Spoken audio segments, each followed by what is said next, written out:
When the person is placed inside this brazen bowl, it's just like cooking a turkey in your oven. Bienvenue sur Watch Mojo. Aujourd'hui, nous faisons le point sur les punitions les plus cruelles et les plus inhabituelles jamais infligées à des individus au cours de l'histoire. Please! What are you doing? Please stop! Please stop! Numéro 10, Peter Niels, le supplice de la roue. Peter Niels était un tueur en série prolifique dans l'Allemagne du 16e siècle. Il a été arrêté en 1581 et condamné au supplice de la roue après avoir été reconnu coupable de 544 meurtres.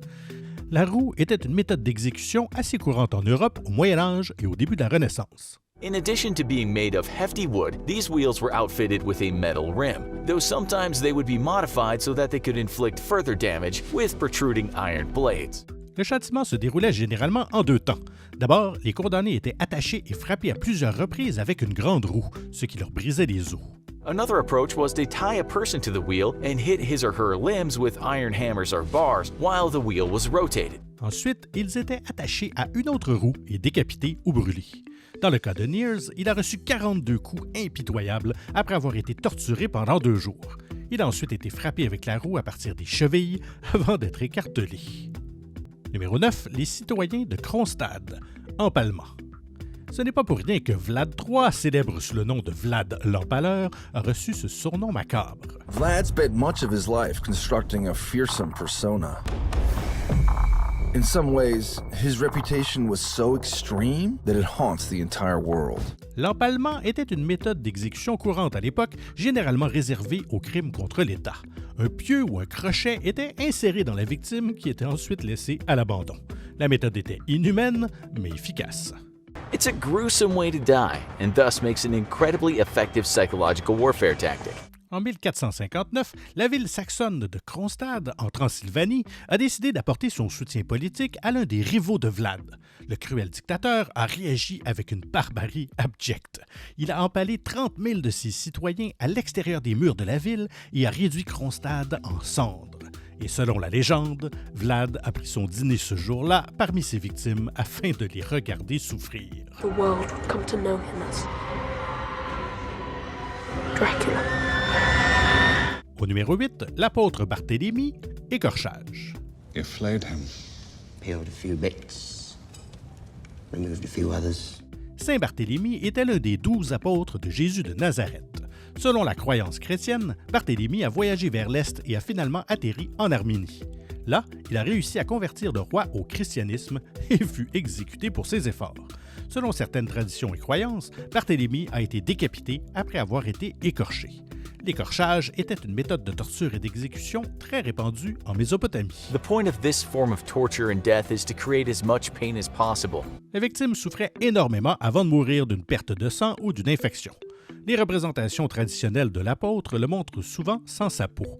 Cette méthode d'exécution a incité des dirigeants chrétiens à faire de Barthélemy le saint patron des travailleurs du cuir. Numéro 7, Yuan Chonghuan, Lingchi, mort par 1000 coupures. What can I do for you? You can die slowly, cut into 1,000 pieces. Hardly complimentary, Your Highness. Yuan Chonghuan était le maréchal des forces Ming dans le nord-est de la Chine. En 1629, il a repoussé une invasion avec succès depuis les murs de Pékin. Malgré cela, Yuan a reçu de vives critiques de la part de la cour impériale. Cela a obligé l'empereur Chongzhen à le condamner à l'exécution par Lingchi, ou mort par 1000 coupures. Yuan a été attaché à un poteau et des morceaux de son corps ont été enlevés un par un.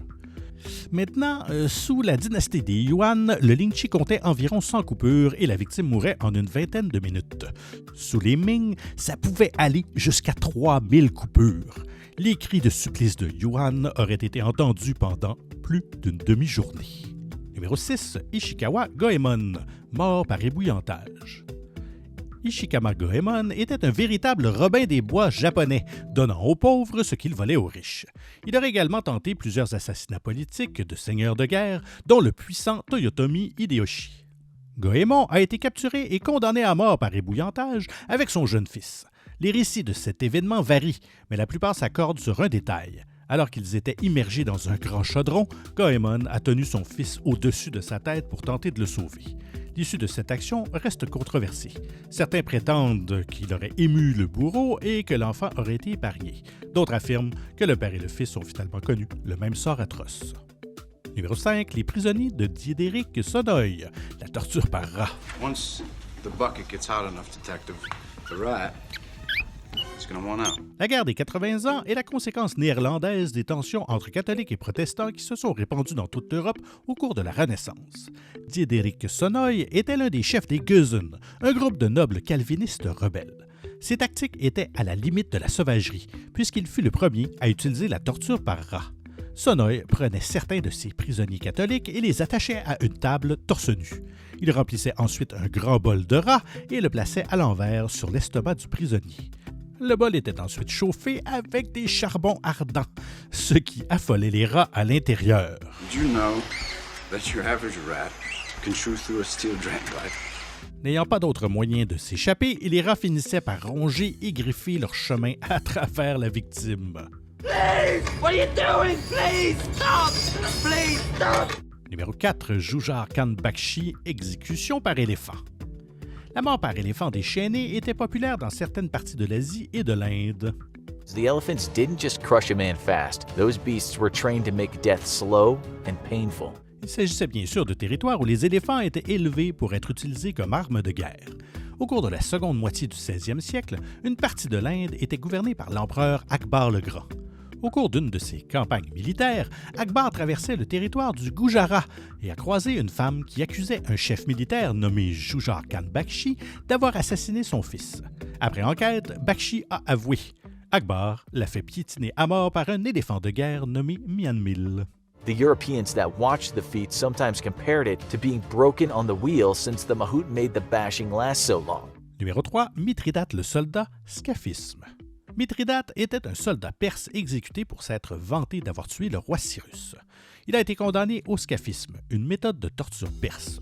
La victime est suspendue entre deux bateaux ou entre deux troncs d'arbres et nourrie de force avec du lait et du miel. Ce mélange attire alors les mouches, les guêpes et les abeilles qui s'attaquent à la victime pendant des jours. Oh, no, not the beast! Not the beast! Le lait et le miel provoquaient aussi chez l'individu une terrible diarrhée qui, à son tour, favorisait l'apparition des vers. La combinaison de tous ces effets horribles conduisait finalement la victime à une mort prolongée et vraiment misérable. That is the most horrific thing I've ever heard. Ah, but still, all the milk and honey you could eat. Dans le cas de Mithridate, il lui aurait fallu 17 jours pour rendre l'âme. Au numéro 2, Saint-Eustache, le taureau d'airain. On peut dire ce qu'on veut des civilisations anciennes, elles étaient plutôt inventives en matière d'exécution. Le taureau d'airain est un dispositif censé avoir été inventé dans la Grèce antique. De loin, ça semble être une statue de bronze d'un taureau grandeur nature. Cependant, la structure était creuse et munie d'une porte. En dessous, un grand feu était allumé et les victimes étaient poussées dans le ventre du taureau. Elles étaient alors essentiellement rôties. When the person is placed inside this brazen bull, it's just like cooking a turkey in your oven. À Rome, Saint-Eustache était un général païen qui s'était converti au christianisme.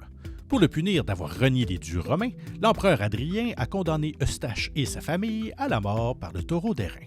I don't know what kind of person would think of that. It's absolutely cruel, it's absolutely sadistic, and completely inhumane. Rassurez-vous, tous nos vidéos ne sont pas aussi cruelles. Alors s'il vous plaît, abonnez-vous et n'oubliez pas de cliquer sur la cloche pour être tenu informé de la sortie de nos prochaines vidéos. Un petit coup de pouce vers le haut si vous avez apprécié celle-ci, nous ferait le plus grand plaisir. Et notre numéro 1, Jésus de Nazareth, crucifixion. Quiconque connaît un tant soit peu le christianisme sait que les Romains aimaient la crucifixion. The Roman soldiers were professional killers, and especially they were good at killing people who were rebel leaders, which is how they saw Jesus. Après avoir provoqué une rébellion potentielle, Jésus de Nazareth a été arrêté par le gouverneur romain Ponce Pilate. Il a été cloué sur une grande croix de bois. Si les représentations contemporaines montrent des blessures aux mains de Jésus, il est possible qu'il ait en fait été cloué aux poignets ainsi qu'aux pieds. La crucifixion faisait endurer des douleurs atroces pendant des heures ou des jours, jusqu'à la mort par asphyxie sous l'effet du poids. Selon les récits bibliques, Jésus a souffert pendant environ 6 heures avant de succomber. Les êtres humains ont passé des siècles à concevoir des moyens cruels et horribles de se faire du mal les uns les autres. Si vous êtes un passionné d'histoire et que vous avez des idées sur d'autres méthodes de torture, partagez-les avec nous dans les commentaires. Et anonymement si c'est vraiment trop sadique. This is for posterity, so be honest. How do you feel?